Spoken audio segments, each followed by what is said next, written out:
గతమెంతో ఘనం నేడు జీవనమే గగనం అనే నానుడి అందరికీ తెలిసిందే. నగరంలోని వైకే యాంటిక్ హోమ్లో ఏర్పాటు చేసిన మ్యూజియం చూస్తే ఇదే అక్షర సత్యమని అనిపించక మానదు. మన పూర్వీకులైన తల్లిదండ్రులు తాత ముత్తాతల జీవనశైలి మనకు అబ్బరంగానూ అద్భుతంగానూ అనిపిస్తుంది. నేటి ఆధునిక పోకడలు అనారోగ్యాలు తెచ్చిపెడుతుంటే మళ్లీ నాటి జీవనశైలి వైపే మరలేలా అడుగులు పడుతున్నాయి.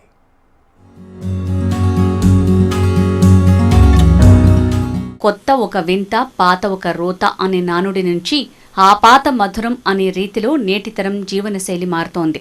ఇత్తడి, రాగి, మట్టి పాత్రలకు ఇటీవలి కాలంలో పెరుగుతున్న డిమాండే ఇందుకు నిదర్శనం. మన పూర్వీకులు వంట చేసుకోవటం మొదలుకొని తినడానికి వాడే గిన్నెలు, ప్లేట్లు, పాత్రలు, సంగీత పరికరాలు, పెద్ద పెద్ద శబ్దాలు చేసే పరికరాలు ఇలా అన్నీ ఒక్కచోట కనువిందు చేస్తే ఆ ప్రాంతం నుంచి వెనక్కి రావటానికి మనసు ఒప్పుకోదు. అలాగా ఒకటి రెండు యాడ్ చేసుకుంటే 4 గిన్నెలన్నీ 40 గిన్నెలు అయ్యాయి.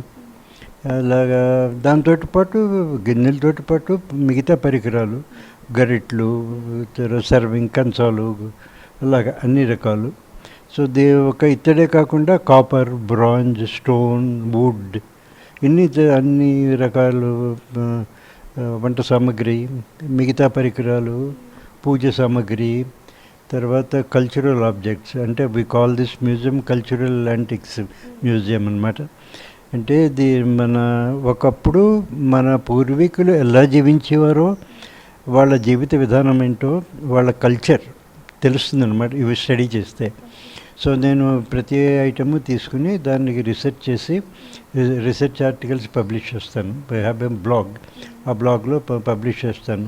సో నా బ్లాగ్లో అట్లీస్ట్ ఒక 90 రీసెర్చ్ ఆర్టికల్స్ ఉన్నాయి ఈచ్ ఐటమ్.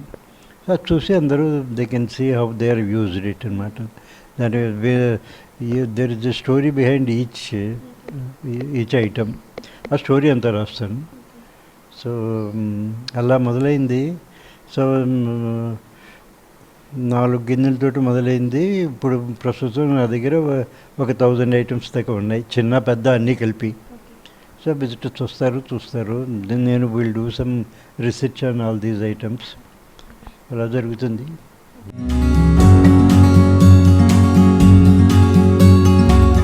అలాంటి ప్రదేశాల్లో ఒకటి సికింద్రాబాద్ లోతుకుంట సరస్వతి నగర్లోని వైకీ యాంటిక్ హోమ్ మ్యూజియం ఎంతో ఆకట్టుకుంటోంది. పురాతన వస్తువులు సేకరించడం హాబీగా మలుచుకున్న వై కృష్ణమూర్తి వాటితో ఓ మ్యూజియం ఏర్పాటు చేశారు. పిల్లలకు మన పండుగలు, సంస్కృతి, సంప్రదాయాలు తెలియజేయటం, పూర్వీకుల జీవన విధానంపై అవగాహన కల్పించడానికి ఇలాంటి ప్రదేశాలు ఎంతో తోడ్పడతాయి. దాదాపు 1400 సంవత్సరాల కాలం నాటి వినియోగంలో ఉన్న వస్తువుల నుంచి 20వ శతాబ్దం వరకు అప్పటి జీవన విధానంలో వినియోగించిన అనేక పరికరాలు, వస్తువులు, ఆయుధాలు ఈ మ్యూజియంలో దర్శనమిస్తున్నాయి. మన పూర్వీకులకు చెందినవే కాకుండా ఇతర దేశాలకు చెందిన పలు రకాల చారిత్రక, సాంస్కృతిక వస్తువులు ఇక్కడ సందర్శనకు అందుబాటులో ఉన్నాయి. సందర్శకులకు ప్రవేశం ఉచితం. I prefer to collect them from source. అంటే యాక్చువల్గా ఇంట్లో వాడుకుని వాళ్ళ దగ్గర కలెక్ట్ చేసుకుంటే మనకి జెన్యున్ ఐటమ్ దొరుకుతుంటుంది. మనకి స్టోరీ కూడా కరెక్ట్గా తెలుస్తుంది. వాళ్ళు దేనికోసం వాడేవారు, ఎప్పుడు కొన్నారు, అది ఏ టైంలో వాడతారు, దాన్ని ఎలా క్లీనింగ్ చేయాలి, ఎలా మెయింటైన్ చేయాలి, ఇవన్నీ కూడా మనకి తెలుస్తాయి సోర్స్లో కొంటే అనమాట. సో ఇలా యాంటిక్ షాప్స్లోనూ అక్కడక్కడ కొంటే వాళ్ళు స్టోరీ చెప్పలేరు. మనం అడిగినా ఏదో చెప్తారు, జెన్యున్గా ఉండదు. అని చేత యాక్చువల్ సోర్స్లో those who are actually used it వాళ్ళ దగ్గర తీసుకుంటే మనకి నిజంగా దాని స్టోరీ అంతా బాగా తెలుస్తుంది. అలా చేసేవాడిని నేను అనమాట.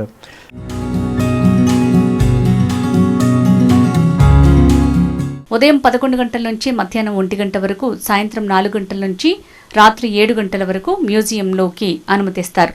ఇంట్లోనే మ్యూజియం. కొన్ని ఏళ్ల క్రితం నాటి పరికరాలు 20వ శతాబ్దం వరకు అన్నీ కూడా గ్యాదర్ చేసి ఇంట్లోనే మ్యూజియంగా ఏర్పాటు చేశారు. అప్పటి మన సంస్కృతి, సాంప్రదాయాలు, పూర్వీకుల జీవన విధానం ఏ విధంగా ఉండేదని ఈ తరం వాళ్ళకి తెలియజేయడానికి ఎంతో కష్టపడి ఇంట్లోనే మ్యూజియం ఏర్పాటు చేయడం జరిగింది. అయితే ఇప్పుడున్న తరం పిల్లలు ఎక్కువగా ఫోన్స్, ల్యాప్టాప్స్కి అడిక్ట్ అవుతున్నారు. కాబట్టి ఇలాంటి మ్యూజియంస్కి సందర్శించడం వల్ల ఎంతో కొంత అప్పటి కాలంలో మన పూర్వీకులు ఏ విధంగా జీవించేవారు, అప్పటి మన సంస్కృతి ఏంటి, సాంప్రదాయం ఏంటి అని తెలుసుకోవాల్సిన అవసరం ఎంతైనా ఉంది. కాబట్టి ఇలాంటి మ్యూజియంస్ తప్పకుండా మీరు కూడా సందర్శించగలరు.